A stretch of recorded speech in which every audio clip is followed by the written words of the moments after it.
She had febrile seizures, 12 of them actually, which should have been labeled epilepsy a lot sooner. But you hope it's just the fever. And then when she was 4, she had a non-febrile grand mal, at least 40 minutes long. Stopped breathing, vomited, stopped breathing, turned blue, the worst of the worst. And that was our official epileptic seizure.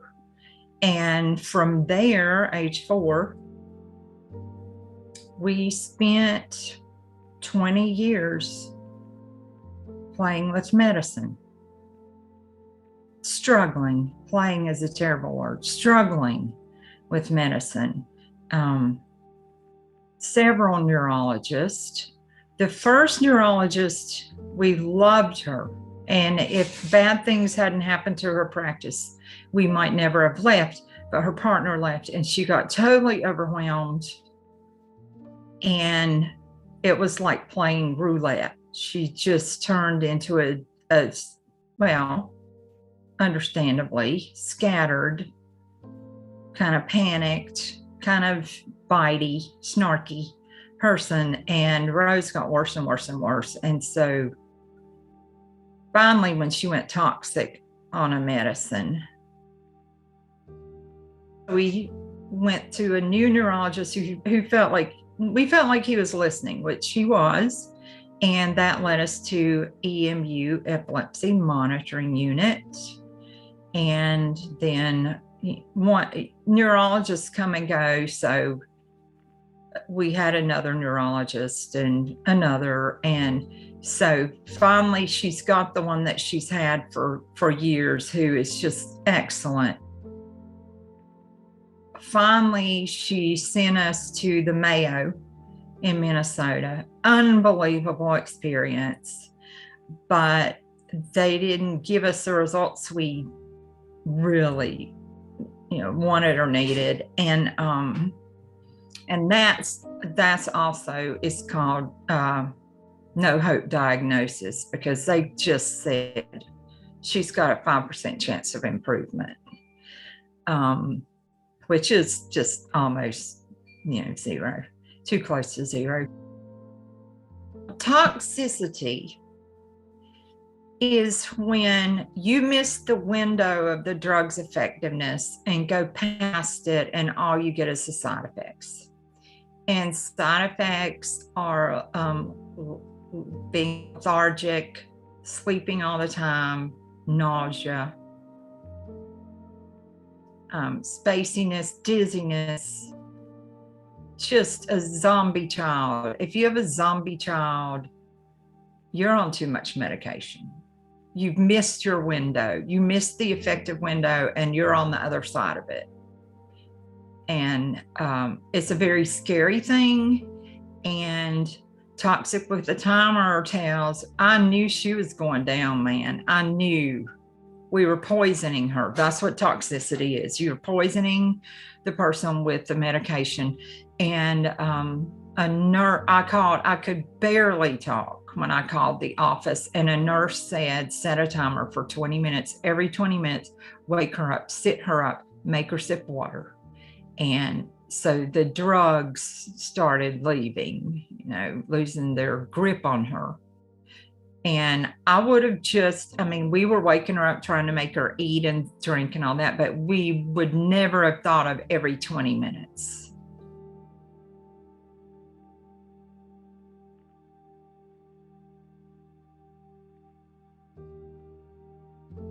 She went status in my lab on the floor, but these were people trying to get into nursing school. A lot of them were CNAs, so I had plenty of help. We looked back at what she had drank, and in the hospital, she drank a red Gatorade from the machine. And then on the way, we'd stopped at a fast food place, and she'd gotten a cheerwine float. And it was status, man. I was scared. And she didn't come around till after 11 o'clock. So the security guard had to help us to the car. My nursing students wanted to stay with us on the floor. And I'm like, ladies, you have to work tomorrow. Go home. Because they were so shaken by that. One little girl just sat on the floor beside me and cried. Just couldn't stop.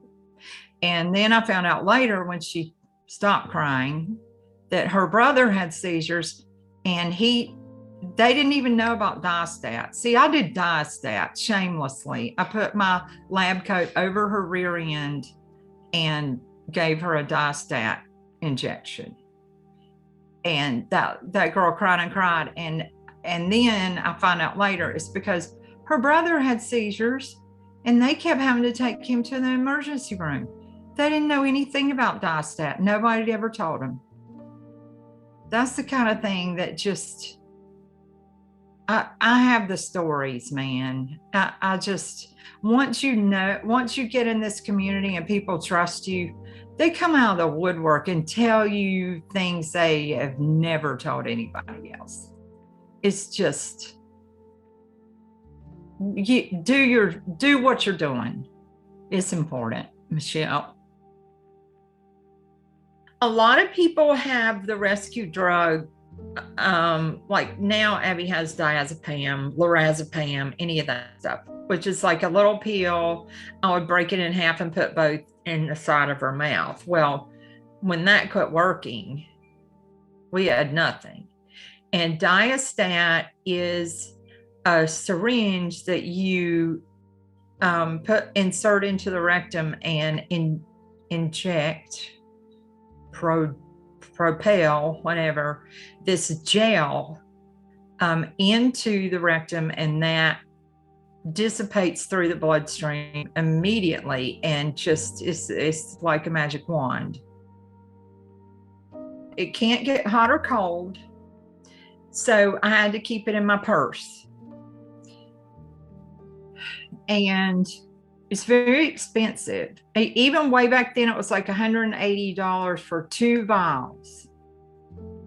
And so, like, it comes in like 5 milligram, 10 milligram, 15, depending on the kid's weight.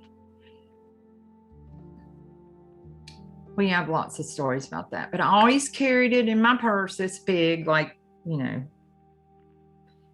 and I wrapped it in a bandana so that if I had to use it, like anywhere, I could cover her up with the bandana and then inject it. I'm sure it saved her life several times. It's much cheaper than a trip to the emergency room, an ambulance ride.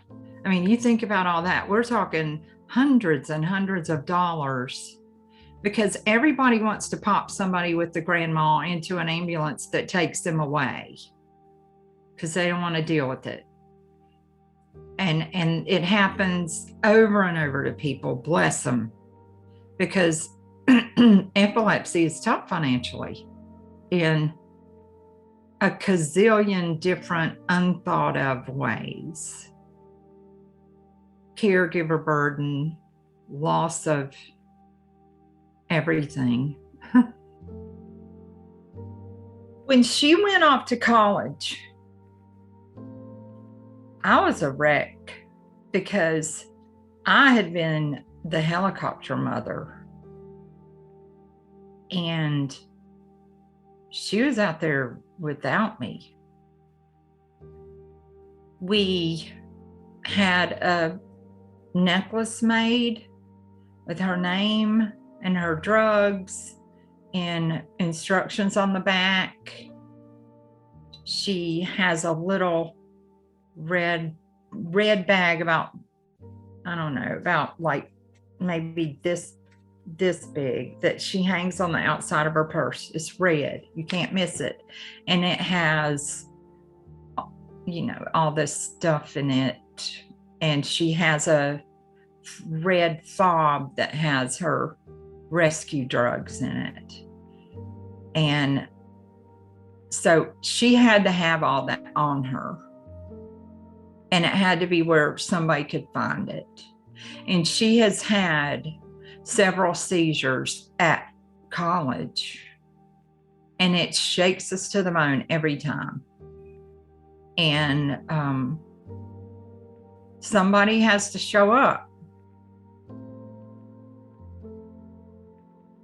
and they do. I think the police, like, she fell in the road once, had a seizure in the road at night. Can you think of anything worse than that? By herself. But the police, I mean, they, in a college town, I think they would have, thought, oh, this is a drunk. But she had all that on her, her ID, her fob, her information. And they've been very supportive. And she's had some incidences where she didn't know what was going on and had to call. She was thrown out of preschool because of her seizures. They said, we can't handle it. We can't handle. And I didn't get mad. I totally did not get mad, because her teachers loved her, and I knew if anything happened on their watch, they would be devastated. And that mother is moved to the town where Rose is in university, and she still looks out for her. And Rose is almost 30. So these people loved her. And so I didn't even get mad. So she got booted out of preschool, and they said, unless you stay. So I came and stayed at the preschool, cataloged their library, taped up all their books, substitute taught, made lemonade from those lemons. When she went to middle school, everybody said, what are you going to do? It's too far from your house. So I applied as a teacher for 8th grade science. It worked out great because I had a back room. Abby still talks about it. It's one of her fond memories, is that whenever she had a seizure, she got rolled in a chair to my back room. I had a cot, blankie, pillow. She slept it off. I can peek through at her. My job went on. When she went to high school, it was across the road. They'd call me on the intercom. You need to get to the high school. Where? The gym. It was usually the gym, wherever the floor was the hardest, And so she had some terrible seizures in high school. Broke her jaw, cut her chin. Just so her senior year, last semester, she had to go homebound. They just came back, and I just had knee replacement. So I went back to work when she came home, and she was mad about staying at home for the last semester of her senior year, and she's at home. But it was necessary, and she knew it. And then when she started to community college, I'd already taught there, so I just went back. So see, that's when I say helicopter smother, I need a crown for that, because who else follows their kid to middle school and college? But anyway, I had to straighten a few people out about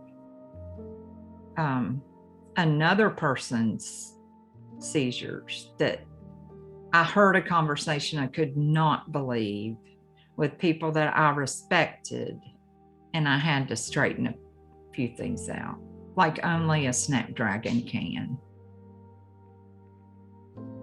They thought that she was faking to get out of taking a test, and they'd sent her into a room by herself. And she had so many food allergies that she had a tube. She couldn't eat. And they sent her into a room. I went in the room. I was there after it happened. They sent her into a room to take a test at the front desk beside a trash can full of like bags from Hardee's, McDonald's. So by herself, rule number one, and surrounded by all those, molecules of food. when she had a peg tube, you know.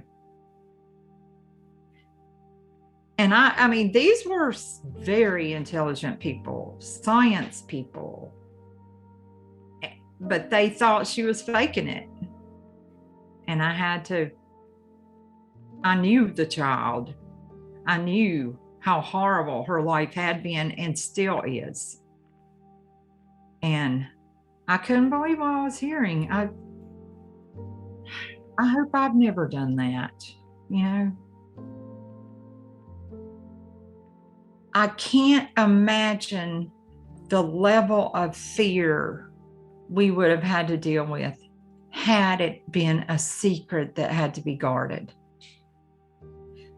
You don't hide a child's asthma. That would be dangerous. You don't hide a child's diabetes. That would be dangerous. Hiding epilepsy because of the stigma is dangerous. It's okay if you have 50 friends and lose 32 because of epilepsy. The ones that are left are real people that have the heart of an understanding of a good person. And those other 32, you didn't need anyway.